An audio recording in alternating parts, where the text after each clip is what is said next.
मी प्राध्यापक बाळासाहेब निमसे, जिल्हा प्रभारी पतंजली योग समिती अहिल्यानगर. मी आज या ठिकाणी शार्दूल नर्सरीमध्ये आहे आणि या ठिकाणी गेल्या 20 वर्षापासून आम्ही वेगवेगळ्या प्रकारची देशी विदेशी झाडं या ठिकाणाहून नेत आहोत.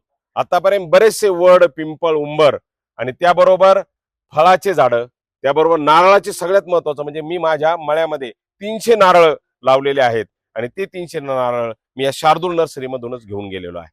मला आपल्या सर्वांना या ठिकाणी विनंती या गोष्टीची करायची की नालेगावमध्ये असणारी ही जी शार्दूल नर्सरी आहे, या ठिकाणी असणारी झाडाची जी क्वालिटी आहे ती अतिउच्च आहे आणि सगळ्यात महत्वाचं म्हणजे यांनी बनवलेले जे रोपं आहेत हे खूप शक्तिशाली आहेत. आपण ज्या वेळेला जमिनीमध्ये हे रोपं लावतो त्यावेळेला त्यांची उंची लगेच वाढायला सुरुवात होते.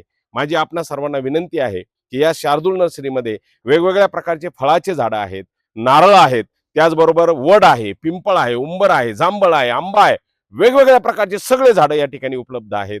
या पावसाळ्यामध्ये आपण सर्वांनी या नर्सरीमध्ये येऊन हे झाडं घेऊन या वन विभागाप्रमाणे आपण सर्वांनी अगदी स्वयंमताने किंवा मनाने आपण खऱ्या अर्थाने हे वातावरण संतुलित करण्याचं काम करावं अशी आपल्या सर्वांना मी या ठिकाणी विनंती करतो. नमस्कार.